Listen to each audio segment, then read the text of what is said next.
kecil di prefektur Kyoto, seorang siswi SMA bernama Aika sedang berjalan melewati gang tua saat pulang sekolah. Ia berhenti di depan toko antik berdebu yang belum pernah ia lihat sebelumnya.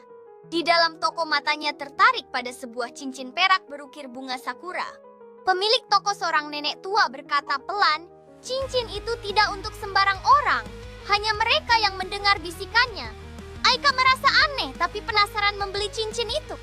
Malam harinya saat Aika berdiri di depan cermin, ia melihat bayangan gadis lain berdiri di belakangnya, berpakaian kimono putih, rambut panjang menutupi wajah. Ia melepaskan cincin itu dan suara bisikan berhenti. Tapi saat ia memakainya kembali, bisikan itu muncul lagi. "Namaku Yuna, aku terjebak."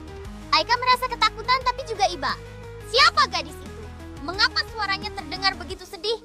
Aika menenangkan dirinya, berusaha mencari tahu lebih banyak tentang Yuna.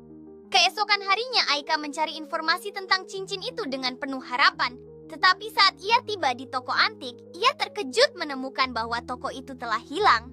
Di perpustakaan kota, Aika menemukan artikel lama yang membawanya kembali ke zaman Meiji mengenai seorang gadis bernama Yuna yang hidup dalam kemewahan tetapi menderita. Ia membaca tentang bagaimana Yuna, anak bangsawan, dipaksa untuk menikah dan mengalami nasib tragis yang mengubah hidupnya selamanya. Cerita itu mengungkapkan bahwa cincin sakura yang merupakan cincin pertunangan Yuna memiliki kekuatan mistis yang menghantui siapapun yang memakainya. Malam itu Aika bermimpi aneh tentang sebuah kuil tua yang dikelilingi oleh hujan deras, sementara Yuna berdiri di altar pernikahan dengan mata berlinang air mata. "Aku tidak ingin menikah. Aku hanya ingin bebas." Saat Aika terbangun, cincin itu berkilau aneh di jarinya meski lampu mati. Di cermin kamarnya, Yuna berdiri sambil menunjuk ke arah barat. "Bawa aku ke tempat peristirahatan terakhirku." Mengikuti petunjuk Yuna, Aika naik kereta ke pedesaan barat Kyoto menuju kuil tua yang hampir runtuh bernama Kuil Tsukigawa. Saat Aika memasuki kuil dan berdiri di altar yang sama seperti dalam mimpinya, cincin di tangannya menjadi panas. Bayangan Yuna muncul penuh cahaya. Kali ini wajahnya terlihat jelas, indah, tapi penuh luka hati. Dengan suara lembut, Yuna mulai berbicara membawa pesan yang berat namun penuh harapan untuk Aika. Mendengar kata-kata Yuna, Aika merasakan beban yang telah lama ia pikul mulai menghilang, digantikan oleh kekuatan baru. Aika menaruh cincin itu di altar dan membungkuk hormat seolah mengucapkan selamat tinggal pada masa lalu.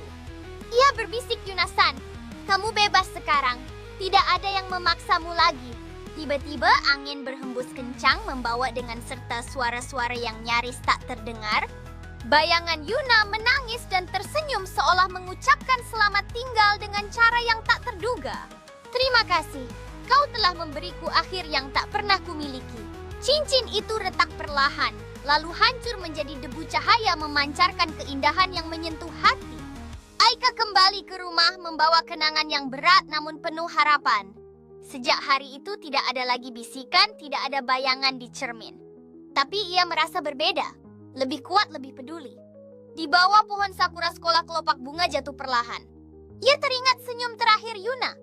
Meski cincin itu telah tiada, kisah Yuna akan selalu hidup dalam hati Aika sebagai pengingat bahwa kadang hantu hanya ingin didengar dan dibebaskan.